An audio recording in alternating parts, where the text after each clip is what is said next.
Captain Jake Morrison walked slowly across the metal floor of his ship's bridge. His boots made soft clicking sounds with each step. The UES Titan was humanity's first real deep space ship, built to explore the stars beyond Earth's solar system. Jake had been its captain for 3 years now, leading his crew on missions that took them farther from home than any human had ever gone before. "Captain, we're getting some strange readings ahead," called out Lieutenant Nancy Walsh from her station. She was the ship's science officer, a smart woman who could make sense of the complex data their instruments collected. Her fingers moved quickly over the glowing buttons and screens in front of her. Jake moved to stand behind her chair, looking at the information displayed on her screen. Numbers and charts filled the monitor, but Nancy's worried expression told him more than the data could. "What kind of readings, Nancy? Metal debris, sir? Lots of it?" "The computer thinks it might be the remains of ships or maybe even buildings." Nancy turned to look at him, her face pale. "Captain, there's enough wreckage out there to fill a small moon." The bridge fell quiet, except for the soft humming of the ship's engines. Jake's other officers stopped their work to listen. This was their first real discovery since leaving Earth, and everyone wanted to know what they had found. "How far away is it?" Jake asked. "It's about 2 hours at our current speed," Nancy replied. "Should I prepare the scanning equipment?" Jake nodded. "Yes, get everything ready. And wake up Dr. Brooks. She want to see this?" Dr. Lisa Brooks was the ship's expert on alien cultures and history. She had spent years studying what little humans knew about life beyond Earth, even though they had never actually met any aliens before. If there really were alien ruins ahead, she would be the best person to understand what they meant. 2 hours. Later, the UES Titan moved slowly through a field of broken metal and strange materials. Pieces of what had once been ships floated silently in the darkness of space. Some chunks were as big as cars, others as small as coins. The debris stretched in all directions as far as their instruments could detect. "My God," whispered Dr. Brooks as she stared at the main screen. She had arrived on the bridge wearing her work clothes, her gray hair still messy from sleep.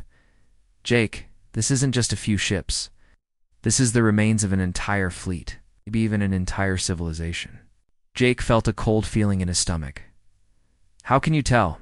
Lisa pointed at different pieces of debris on the screen. Each one was highlighted in a different color by the ship's computer. "Look at the variety of materials and designs. Yes. These aren't all military ships. Some of these pieces came from civilian vessels, maybe even space stations or orbital cities." Lieutenant Commander Bobby Turner, the ship's security chief, stepped forward. He was a big man with serious eyes who always worried about dangers to the crew. "Captain, if someone destroyed all these ships, whoever did it might still be around. We should be careful."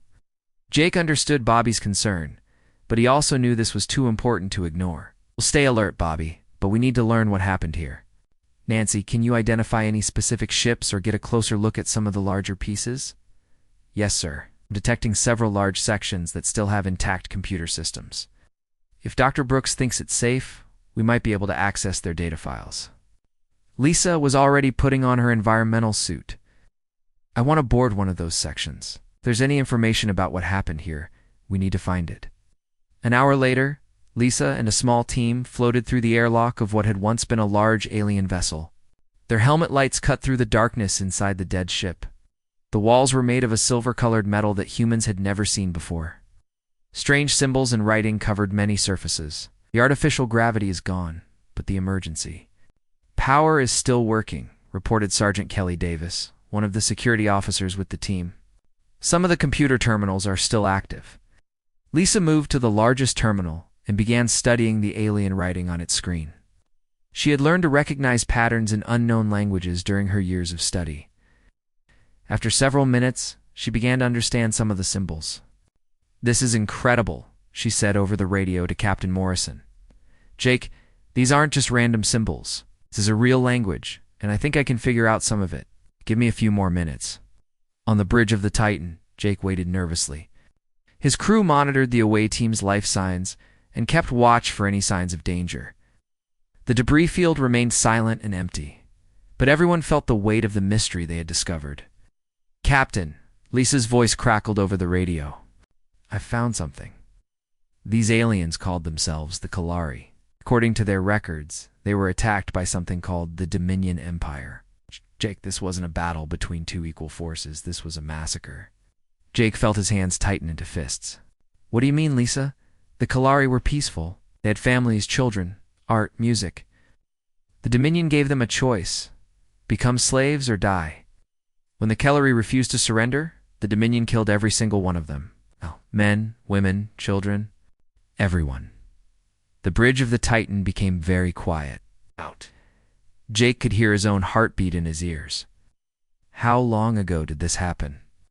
Based on the decay rate of the computer systems, I'd say about 50 years ago. Jake, there's more. Kept records of other species that were destroyed by this Dominion Empire, dozens of civilizations, all wiped out for refusing to become slaves. Dr. Brooks sent more data to the ship's main computer. Images appeared on the bridge screens showing the Kalari before their destruction. They looked somewhat like humans, but with longer arms and large dark eyes. Pictures showed their cities, their art, their families. It was clear they had been advanced and peaceful people. Lisa, can you find any information about this Dominion Empire? Where they come from, how big they are? Jake asked. I'm looking now, Captain. The Kalari were very good at keeping records. They documented everything they learned about their enemies. 20 minutes passed before Lisa spoke again. When she did, her voice was shaking. Jake, you need to see this. I'm sending you a file now. On the main screen, a star map appeared. Showed hundreds of solar systems connected by lines indicating travel routes. Most of the systems were marked with red symbols. What are the red marks? Asked Nancy Walsh. Lisa's voice was barely a whisper. Those are worlds conquered by the Dominion Empire. Jake, they control most of this part of the galaxy. They've been expanding for thousands of years, taking over every species they encounter. Jake studied the map carefully. Something about it made him feel sick. Lisa, where is Earth on this map? There was a long pause before Lisa answered.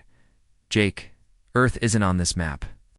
But I found something else. The Kalari had been monitoring radio signals from nearby solar systems, trying to find other civilizations that might help them against the Dominion.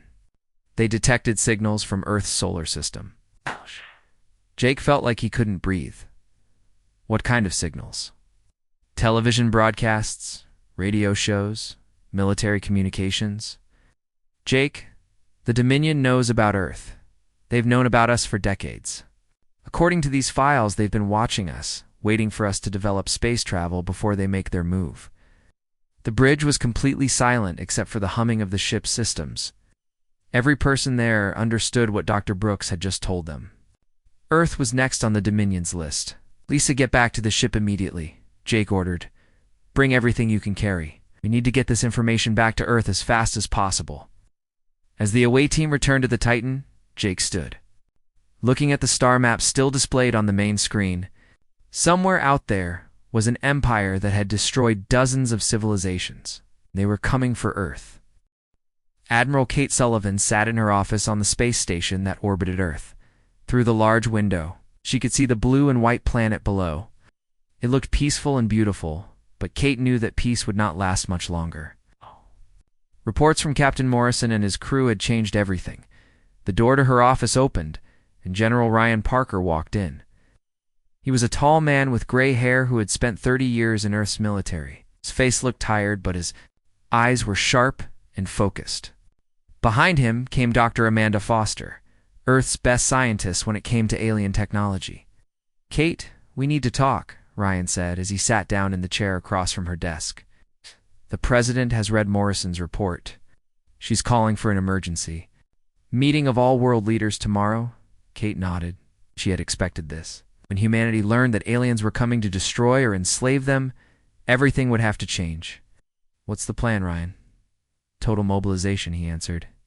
Every country, every company, every person on Earth working together for one goal. We have to be ready when the Dominion arrives. Dr. Foster opened the tablet she was carrying and showed Kate the screen. On it were pictures of the alien technology that Dr. Brooks had brought back from the Kalari ship. Kate, I've been studying these devices for 3 days straight. The good news is that we can understand how they work. The better news is that we can build our own versions. Kate leaned forward to look at the tablet. The alien devices looked strange and complicated, but Dr. Foster seemed confident. How long will it take? If we get all the resources we need, maybe 6 months to build the first prototypes, a year to start mass production. Amanda's fingers moved over the tablet, showing different designs. The Kellery were actually quite advanced. Their energy shields, their weapons, their engines. All of it is better than what we have now. General Parker stood up and walked to the window. He looked down at Earth, thinking about what was coming. Amanda, we don't have a year. Morrison's data suggests the Dominion moves slowly, but they could arrive any time. We need to assume we have 6 months at most. Then we better get started, Kate said. She pressed a button on her desk and spoke to her assistant. Get me a direct line to the president. Tell her we need to address the world tonight. 6 hours later, every television, radio, and internet connection on Earth carried the same message. President Maria Santos spoke directly to all of humanity. From the White House, her words were simple and clear. My fellow humans, we have learned that we are not alone in the universe. We have also learned that we are in great danger. An alien empire that has destroyed many peaceful civilizations is coming to Earth. They want to make us slaves or kill us all. But we will not let this happen. She paused, looking directly into the camera.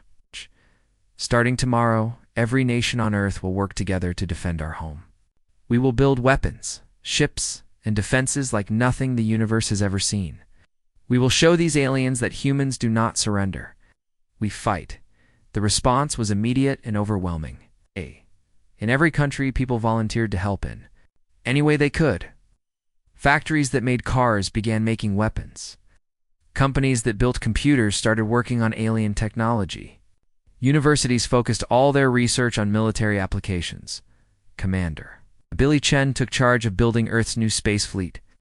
He was a young officer who had grown up dreaming of exploring the stars. Now he would build ships designed for war instead of exploration. His main base was built on the moon, where thousands of workers labored day and night. The Dominion ships are huge and powerful, Billy explained to his engineering team. But they're also slow and hard to maneuver. We're going to build ships that are fast, smart, and deadly. The human ships took shape quickly. Unlike the massive Dominion vessels, human ships were smaller and built for speed. Each one could think for itself or work together with hundreds of others. They could attack from many directions at once, making them almost impossible to defend. Against Dr. Foster worked with teams of scientists around the world to reverse engineer Kellery technology. In laboratories in America, Japan, Germany, and India, the brightest human minds studied alien devices and learned to build their own versions. The key is understanding how they think, Amanda explained to her team. The Kellery built their technology differently than we do. They focused on efficiency and sustainability. We're going to combine their knowledge with human creativity. The results were impressive.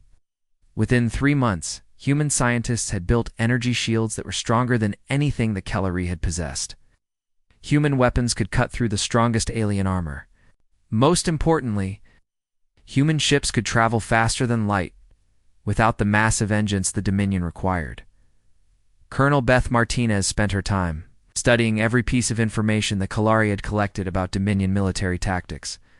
She was Earth's best strategic planner, someone who could look at a battle and predict what would happen next. The Dominion has one major weakness, she reported to Admiral Sullivan. They haven't had to fight a real war in thousands of years. Every species they've encountered has been too weak or too scared to resist effectively. They don't know how to handle an enemy that fights back. Beth showed Kate a series of battle reports from Dominion conquests. Look at their patterns. They always do the same thing. First, they send a small fleet to demand surrender. If the planet refuses, they send a larger force to crush resistance quickly. They're used to easy victories. So what do we do differently? Kate asked. We don't play by their rules, Beth smiled. They expect us to be afraid, to beg for mercy, to try to hide. Instead, we're going to hit them harder than they've ever been hit before. We're going to show them what happens when they threaten humanity. The months passed. Earth transformed into something the galaxy had never seen before. Every major city had weapons factories working around the clock. The skies filled with construction ships building orbital defenses. The moon became a massive military base, where Earth's new fleet took shape. The changes weren't just technological. Humanity itself was changing. People who had spent their lives fighting each other now worked side by side for their species' survival. Old enemies became allies. Ancient grudges were forgotten in the face of extinction. Captain Nick Davis, one of Earth's best pilots, led the training program for the new fleet's crews. His job was to teach ordinary people how to fly the most advanced ships humans had ever built. Remember, you're not just flying a ship, he told his students. You're part of a network. Your ship talks to every other ship in the fleet. You think together, you move together, you fight together. The Dominion has never faced anything like this. The pilots came from every country and every background. Former airline pilots flew alongside former race car drivers.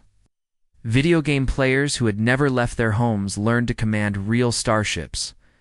What they all shared was the determination to protect Earth. Dr. Foster made her most important breakthrough 5 months after the project began. She had been working on a way to improve human energy weapons when she discovered something incredible. "You need to see this," she called Admiral Sullivan to her laboratory. On the table in front of her was a small device that glowed with blue light. This is a power source based on Kalari technology, but improved with human engineering. 10 times more powerful than anything the Dominion has. Kate stared at the device. It was smaller than her hand, but the energy readings on Amanda's instruments were off the charts. "What can we do with this?" "Everything," Amanda smiled. "Better shields, stronger weapons, faster engines." "Kate, this changes everything. The Dominion thinks they're coming to conquer a primitive world. They're going to find something they never expected." As Earth's preparations neared completion, Admiral Sullivan stood once again at her office window, looking down at the planet below. But now the view was different.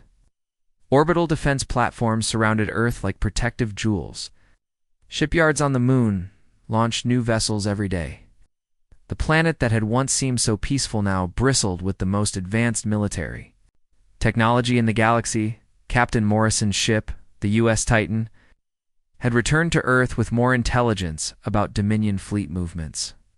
The enemy was coming, but they were taking their time. They saw no reason to hurry when dealing with what they thought was a defenseless world. "Let them come," Kate said to herself, as she watched another group of human warships launch from the lunar base. "Let them come and learn what happens when you threaten humanity." Earth was ready for war. Overlord Zentar stood on the command deck of his massive warship, the Eternal Dominion. The ship was 3 miles long and carried enough firepower to destroy entire planets. Around him, hundreds of smaller vessels moved in perfect formation. Through the darkness of space, this was the Dominion Third Fleet, and they were approaching the small yellow star that the primitive species called Sol. Zentar was old, even by Dominion standards. He had conquered 47 worlds in his long career. Each conquest had been the same. The primitive species would see his fleet panic and beg for mercy. Then they would surrender and become slaves of the Empire. It was always easy. Always. Predictable. "Overlord, we are entering the outer system," reported his second-in-command, Subcommander Krell. "Shall we transmit the standard surrender demand?" Zentar nodded without looking away from the main screen. The third planet from the star glowed blue and green in the distance. It looked peaceful and defenseless, just like all the others. "Send the message. Let these humans know their fate." The message was broadcast on all frequencies, translated into the primitive languages the humans used. It was the same message the Dominion had sent to every species for thousands of years. "Attention, primitive species. You will surrender immediately and submit to Dominion rule. Your planet will become part of our empire. Resistance will result in complete destruction. You have 1 standard day to respond." On Earth, the message was received by every radio telescope and communication array on the planet. Admiral Sullivan heard it in her command center on the space station. General Parker heard it in his war room in Colorado. Dr. Foster heard it in her laboratory on the moon. All across Earth, humanity heard the alien voice demanding their surrender. But Humanity's response was not what the Dominion expected. Captain Nick Davis sat in the pilot seat of his ship, the UES Falcon. It was one of the fastest ships in humanity's new fleet, designed for reconnaissance and first contact missions. Had volunteered for this job because he wanted to be the first human to speak directly to the aliens who threatened his world. Earth Command, this is Falcon. I'm ready to transmit our response, Nick said into his radio. Go ahead, Falcon. Give them our answer, came Admiral Sullivan's voice. Nick switched to the frequency the Dominion had used and began speaking. Had practiced these words many times, and he spoke them clearly in perfect Dominion common tongue, the language Dr. Brooks had learned from the Kellery records. Attention, Dominion Fleet. This is Captain Nick Davis of the United Earth Space Force. We have received your surrender demand. Our response is simple. We reject your terms completely. You have entered our solar system without permission. Have threatened our people. You have 1 hour to leave our space and never return. If you do not leave, we will destroy you. The transmission ended, and space fell silent. On the Dominion flagship, Zentar stared at his communication officer in disbelief. What did you say they told us? They... They rejected our demand, Overlord. They told us to leave or be destroyed, the officer replied, his voice shaking. Zentar had never heard such words before. In 10,000 years of conquest, no species had ever responded with threats instead of fear. No primitive world had ever told the Dominion to leave. This was impossible. How do they even know our language? Krell asked. It doesn't matter, Zentar growled. They dare to threaten the Dominion Empire. They will learn the price of such insolence. All ships, attack formation. We will crush this rebellion immediately. The Third Fleet moved toward Earth with confident precision. Their massive ships had destroyed countless worlds. Their weapons had turned civilizations to dust. They expected this battle to be over within hours. They were wrong. Captain Helen Rodriguez watched the approaching alien fleet from the bridge of her heavy cruiser, the UES Devastator. Around her, dozens of human ships prepared for the fight of their lives. Helen had been a naval officer before joining the Space Force, and she understood naval tactics better than anyone in the fleet. All ships, this is Rodriguez. Remember your training. We're faster, we're smarter, and we're fighting for our home. Show these aliens what humans can do. The first shots of the war came from the Dominion fleet. Massive energy beams lanced out toward the human ships' weapons that had melted the hulls of 1,000 enemy vessels. But the human ships were ready. Their new energy shields, improved far beyond what the Kalari had possessed, absorbed the alien fire without damage. Shields holding at 98%, reported Helen's weapons officer, Lieutenant Carl Stone. Dar, weapons are exactly what we expected from the Kalari data. Good. Now let's show them what our weapons can do, Helen replied. All ships opened fire. The human response was unlike anything the galaxy had ever seen. Instead of trading massive blasts like traditional space battles, human ships moved in coordinated swarms. Small groups of fast ships attacked from multiple directions at once, overwhelming the Dominion's ability to respond. The UES Falcon, piloted by Nick Davis, led a group of 12 fighters in a high-speed attack on a Dominion cruiser. They moved in a pattern that looked like chaos but was actually perfectly coordinated by their ship's computers. Target their engine section, Nick called to his squadron. Hit them fast and get out. The human fighters struck like lightning, their new weapons cutting through Dominion armor like paper. The alien cruiser's engines exploded in a brilliant flash, leaving the massive ship dead in space. Sub-Commander Krell watched in horror. The ship after ship in his fleet suffered damage or destruction. The humans were not fighting like any species the Dominion had ever encountered. Their tactics were completely new, completely unexpected. Overlord, we're losing ships faster than we can count them, he reported to Zentar. Their weapons are cutting through our armor like it was made of paper, and they're so fast we can't get a good shot at them. Zentar refused to believe what he was seeing. Impossible. These are primitives. They should be cowering in fear, not attacking us. But the evidence was right in front of him. Half his fleet was already damaged or destroyed. The humans had lost only 3 ships, and those were damaged, not destroyed. Their pilots were too skilled and their ships too fast to be caught by Dominion weapons. Captain Rodriguez saw her chance when a group of Dominion ships tried to form a defensive line. She had been waiting for this moment, when the enemy would group together and make themselves vulnerable to her secret weapon. "All cargo ships, begin your attack run," she ordered. The Dominion officers were confused when they saw what looked like human supply ships approaching their defensive line. These vessels were huge and slow, nothing like the fast fighters that had been attacking them. They seemed like easy targets. They were wrong again. The cargo ships suddenly opened their hulls, revealing that they were not carrying supplies at all. Instead, they were mobile weapons platforms, packed with dozens of missile launchers and energy cannons. Helen had hidden humanity's heaviest weapons inside what looked like harmless civilian vessels. Fire. Everything, Helen ordered. Hundreds of missiles and energy beams struck the Dominion defensive line all at once. The concentrated firepower was more than the alien ships could handle. 3 battleships and 7 cruisers were destroyed in less than 2 minutes. Lieutenant Commander Bobby Turner, now commanding his own ship, the UES Guardian, coordinated the final assault on the Dominion flagship. His ship led a group of 20 human vessels in a direct attack on Zentar's massive warship. "Remember, we want to disable that ship, not destroy it," Bobby told his fleet. "We need prisoners and information." The attack on the Eternal Dominion was swift and precise. Human ships targeted the alien vessel's weapons and engines, while avoiding the command sections where the crew would be. Within minutes, the flagship was helpless, floating dead in space.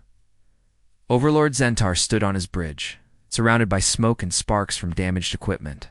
His mighty fleet was in ruins. Ships that had conquered worlds were now drifting wrecks. The impossible had happened. The Dominion had been defeated by primitives. "Overlord, they're demanding our surrender," his communication officer reported. Zentar looked at the main screen, where Nick Davis's face appeared. The human pilot was speaking again, his voice calm and confident. "Dominion fleet, this is Captain Davis. Your flagship is disabled, and most of your ships are destroyed. Surrender now, and we will treat you with honor. Continue to resist, and we will finish what you started." For the first time in his long life, Zentar had no choice but to surrender.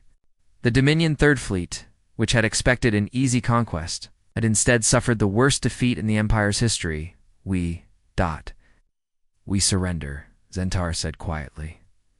The Battle of Sol was over. Humanity had won its first victory against the galaxy's greatest empire. But everyone knew this was just the beginning. How? The Dominion would send more ships, bigger fleets. The real war was yet to come. As human ships moved to secure the alien survivors, Admiral Sullivan spoke to her victorious fleet. Hey, well done, everyone. "You've shown the galaxy that humans don't surrender.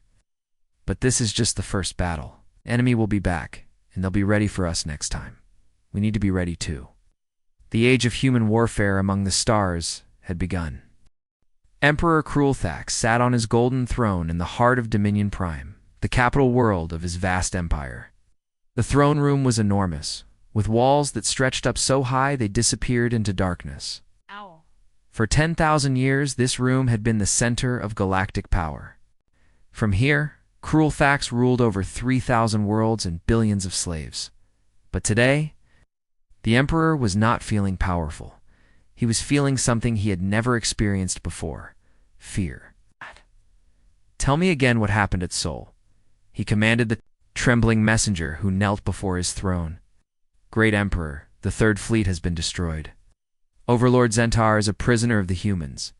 Only 12 ships escaped to bring us this news," the messenger said, his voice shaking. Krulthax stood up from his throne, his massive form casting shadows across the room. He was twice the size of a human, with dark purple skin and 4 arms that ended in razor-sharp claws. His species had ruled the galaxy for millennia because they were stronger and more ruthless than anyone else. "Impossible," he roared. "The Third Fleet had 800 ships. These humans are primitives who only learned to travel between stars a few years ago. How could they defeat a Dominion fleet?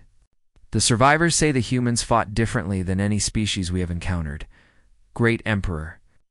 Their ships moved in patterns we have never seen. Their weapons were more advanced than ours. They worked together in ways that confused our commanders. Krulthax walked to the massive window that showed the city below. Millions of beings from dozens of conquered species worked in the factories and mines that powered his empire. They had all been defeated by the Dominion's superior military might. The idea that primitives from a single world could challenge that might was unthinkable. Summon General Vexkar, the Emperor ordered. Tell him to prepare the Grand Fleet. We will go to this Earth ourselves and show these humans what happens when they defy the Dominion Empire. Admiral Alex Stone stood in the command center of the newest human space station, built in the asteroid belt between Mars and Jupiter. Around him, dozens of officers monitored the activities of human ships throughout the solar system. Since the victory over the Third Fleet 3 months ago, Earth's forces had grown stronger every day. Admar, we're getting reports from our deep space monitoring stations, called Lieutenant Susan Harris from her position at the communications desk. Long-range sensors are detecting a massive fleet moving toward us from the direction of Dominion space. Alex walked over to look at the data on Susan's screen. The numbers made his stomach drop. How many ships? Over 5,000, sir? The largest fleet anyone has ever detected. Our computers estimate it will arrive here in approximately 6 weeks. Alex nodded grimly. They had always known this moment would come. The Dominion would not accept defeat quietly. It would send everything they had to crush humanity completely. Send word to all commands, Alex ordered. Operation Total War is now active. It's time to take the fight to them. Captain Sam Wright had been waiting for this order for months. His ship, the UES Shadow, was one of 50 stealth vessels that had been secretly positioned throughout Dominion space. While the galaxy's attention was focused on Earth, Sam and his fellow captains had been preparing for the most daring military operation in human history. All stealth ships. This is right. You know your targets. Begin the attack in 60 seconds. Sam transmitted on the secure channel that connected the hidden Una fleet. The stealth ships had been built using improved versions of Kellery technology, combined with human innovations. They were invisible to Dominion sensors and could travel faster than any ship in the Empire. For 3 months, they had been watching and waiting, learning the locations of every important Dominion military base, supply depot, and communication center. The attack began simultaneously across hundreds of star systems. Human stealth ships struck at the heart of the Dominion's military infrastructure, destroying supply lines that had fed the Empire's war machine for thousands of years. On the world of Krex Prime, a major Dominion weapons factory that supplied armor for their warships disappeared in a brilliant explosion as Sam Wright's ship targeted its main power core. The factory had been producing weapons for over 2,000 years. It was destroyed in 30 seconds, Captain Linda Murphy commanding. The stealth ship U.S. Phantom attacked a communication relay station that connected 50 star systems to the Dominion capital. When the station exploded, those systems lost contact with the Empire's central command. They were suddenly alone and vulnerable. The psychological impact was immediate and devastating. For the first time in 10,000 years, Dominion worlds were under attack. Species that had been enslaved for generations suddenly realized that their oppressors could be hurt, could be defeated. On the mining world of Zelos 4, where the peaceful Andromedans had been forced to work in dangerous conditions for 3,000 years, the news of human attacks sparked immediate rebellion. The Andromedans had been waiting for a sign that the Dominion could be challenged. The human raids gave them that sign. Governor the Small was reviewing production reports when his aide rushed into his office with news that changed everything. Governor, the humans have destroyed the orbital defense platform. The garrison is requesting immediate reinforcement, the aide reported. Dexmo looked out his window at the mining facilities below. Thousands of Andromedon workers were supposed to be extracting minerals for the Empire. Instead, they had stopped working and were gathering in large groups, talking excitedly among themselves. Send a message to Dominion Prime, Dexmo ordered. Tell them we need military support immediately. The slaves are getting ideas about freedom. The message could not be sent. The human attack on the communication relay had cut Zello's 4 off from the rest of the Empire. The governor was on his own. Similar scenes played out across hundreds of worlds. The Dominion Empire, which had seemed unshakable for millennia, began to crack and crumble from within. Rebellions erupted on slave worlds throughout the galaxy as conquered species realized that the Empire could be beaten. Dr. Amanda Foster worked day and night in her laboratory on Earth's moon, developing new weapons and defenses for the coming battle. The captured Dominion ships from the Third Fleet had provided her with valuable information about the enemy's most advanced technology. "Alex, you need to see this," she called Admiral Stone to her lab. On the table in front of her was a device taken from the Dominion flagship. "This is their best shield generator. I've been studying it for weeks." Alex looked at the alien device. It was large and complicated, with crystals that glowed with an inner light. "What did you find?" "It's powerful, but it has a major weakness," Amanda explained. "The Dominion builds their shields to protect against the type of energy weapons they use, but our weapons work differently. Our energy operates at frequencies their shields can't handle." She activated a small version of a human weapon and pointed it at the Dominion shield generator. The alien device sparked and smoked, then shut down completely. "Amanda, this is incredible," Alex said. "If their best shields can't stop our weapons, we have a huge advantage. It gets better." She smiled. "I've also figured out how their faster-than-light engines work. Alex, we can build engines that are twice as fast as theirs. By the time the Grand Fleet reaches Earth, we'll have ships that can run circles around them." General Ryan Parker coordinated the defense of Earth, while Admiral Stone managed the offensive operations throughout Dominion space. Ryan's job was to prepare for the largest battle in human history, while making sure Earth remained protected.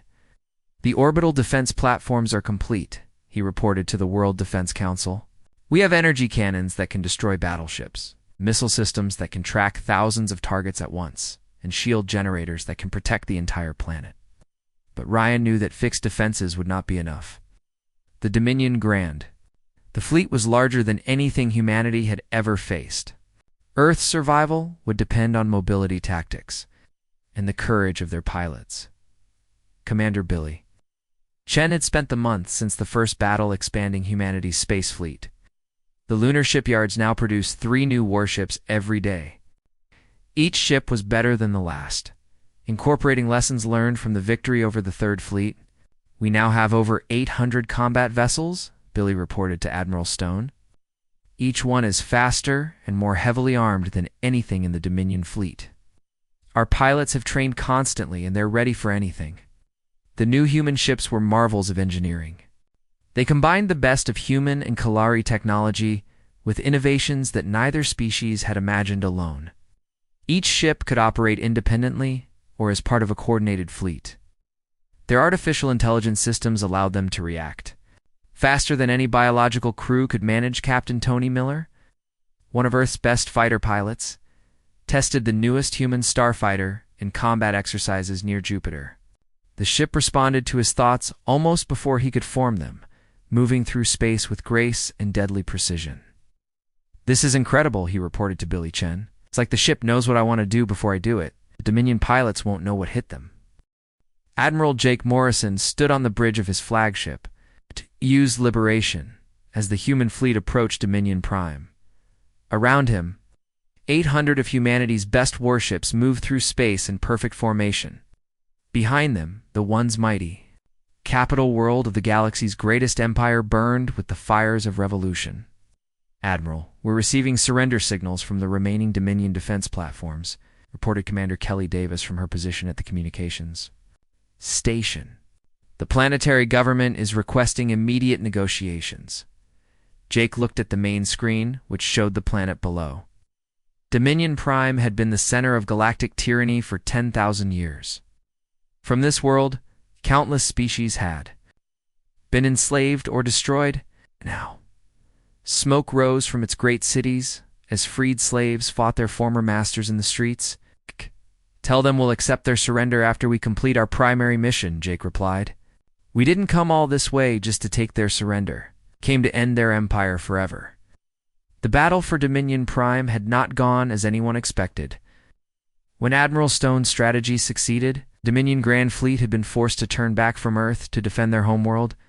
This gave humanity exactly what they wanted, the chance to fight the final battle on their own terms. Captain Tony Miller led his fighter squadron through the wreckage of what had once been the most powerful space fleet in the galaxy. Dominion. Ships that had terrorized countless worlds now floated as twisted metal and debris. The grand fleet that Emperor Cruelthax had assembled to destroy Earth had instead been destroyed itself. Liberation, this is Miller. The Imperial Palace is in sight. Requesting permission to begin the final assault, Tony called to Admiral Morrison. "Permission granted, Tony. Bring us that Emperor," Jake replied. The Imperial Palace was a massive structure that covered half a continent. It had been built by the labor of 1 million slaves over the course of centuries. Golden towers stretched toward the sky, each one larger than most human cities. At the center sat the throne room where Cruelthax had ruled the galaxy. But the palace's defenses were no match for human weapons. Tony's fighters struck with precision, destroying the energy barriers that had protected the structure for millennia. Behind them, human assault ships landed in the palace courtyards, carrying soldiers who had trained for this moment. Colonel Ryan Foster led the ground assault team that stormed through the palace gates. His soldiers moved quickly through halls, filled with artworks stolen from destroyed civilizations. Statues of conquered kings and artifacts from dead worlds lined the corridors, reminders of the Dominion's cruelty. "Keep moving," Ryan called to his team. Elgin says the Emperor is barricaded in the main throne room. "That's where we'll find him." The Dominion guards who tried to stop them were no match for human soldiers equipped with the galaxy's most advanced weapons. Battles that should have taken hours were over in minutes. The humans moved through the palace like an unstoppable force, getting closer to their target with every step in the throne room. Emperor Cruelthax waited with his remaining loyal guards. The massive alien had ruled the galaxy through fear and violence for over a century. He had personally ordered the destruction of dozens of civilizations. Now he faced judgment from the species he had planned to enslave. "Great Emperor, the humans have breached the outer defenses," one of his guards reported. "They will be here soon." Cruelthax looked around the throne room that had been the center of his power. The golden walls were covered with weapons taken from conquered worlds.